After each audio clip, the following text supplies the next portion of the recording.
Imagina que mañana por la mañana el presidente de México aparece en cadena nacional y pronuncia una frase que cambiaría la historia moderna del país.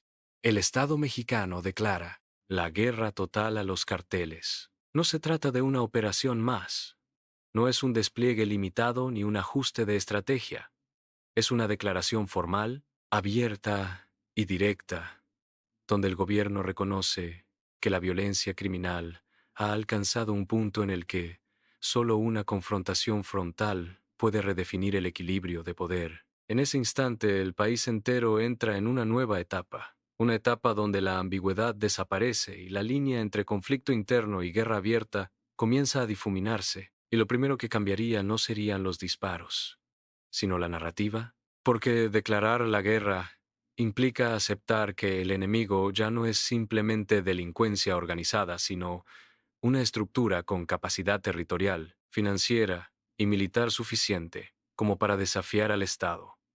El impacto inmediato sería psicológico, tanto en la población como en los propios grupos criminales, ya que durante años la estrategia ha oscilado entre confrontación selectiva y contención, pero una declaración formal alteraría las reglas del juego, enviando el mensaje de que no habrá negociación implícita ni tolerancia estratégica, lo que provocaría una reacción casi instantánea de los carteles, que se verían obligados a redefinir su supervivencia, fragmentarse, reagruparse o escalar la violencia para demostrar que siguen teniendo capacidad de intimidación. En las primeras semanas, el país experimentaría un pico de tensión extrema, porque los grupos criminales intentarían probar que no pueden ser desmantelados fácilmente, aumentando ataques simbólicos contra infraestructura, fuerzas de seguridad o incluso rivales internos, ya que cuando el Estado presiona con toda su fuerza, las organizaciones ilegales tienden a responder de forma asimétrica, buscando generar caos, más que victorias convencionales. Y ahí surge la primera gran pregunta.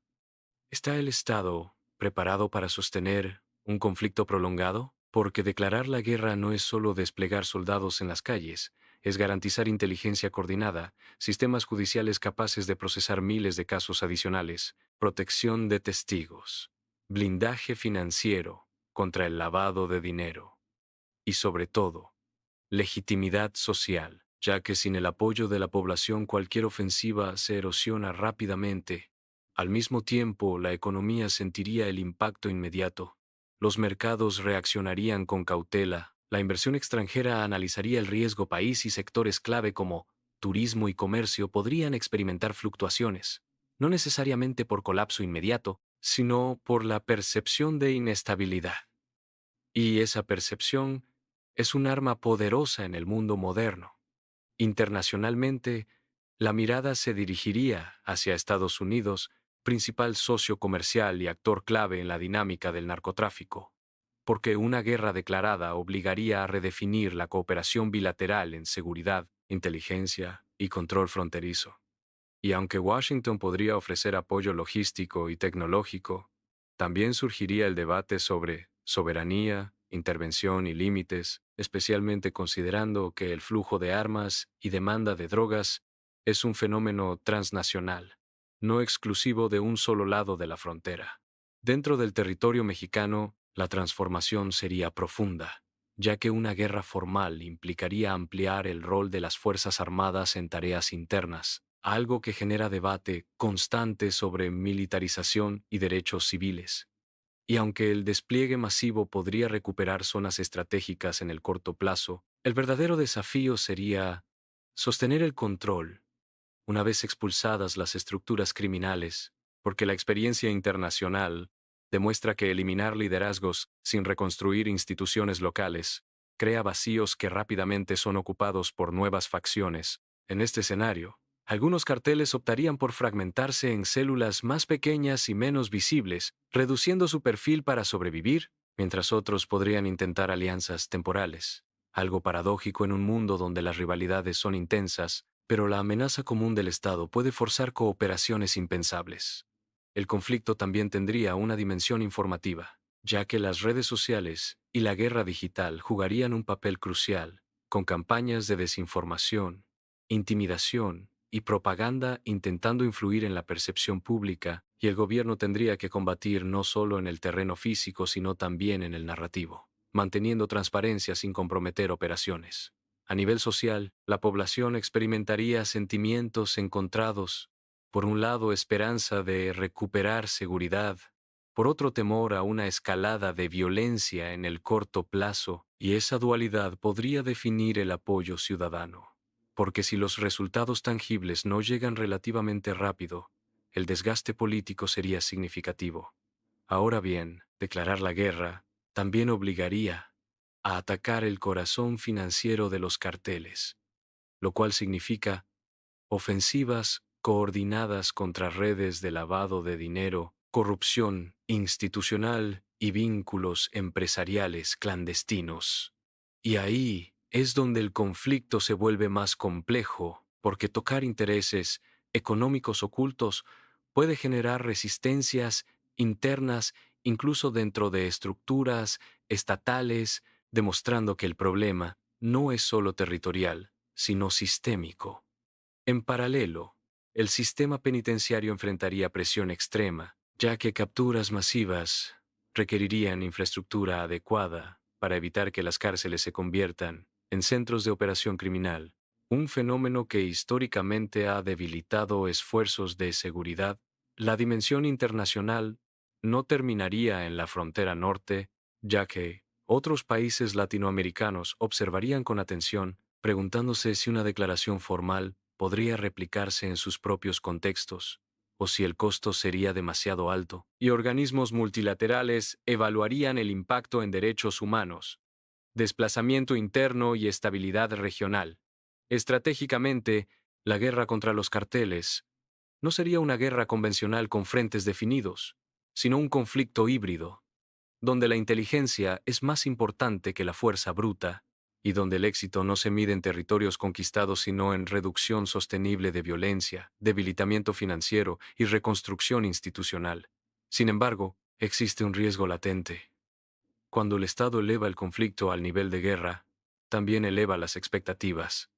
Y si después de años el resultado es ambiguo, la confianza pública podría erosionarse profundamente.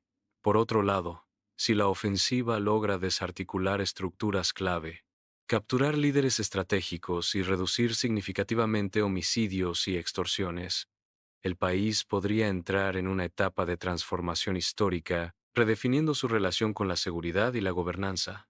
Pero incluso en el escenario más optimista, la guerra no sería solo militar, sería cultural, implicaría ofrecer alternativas económicas en regiones donde el narcotráfico ha sido una de las pocas fuentes de ingreso.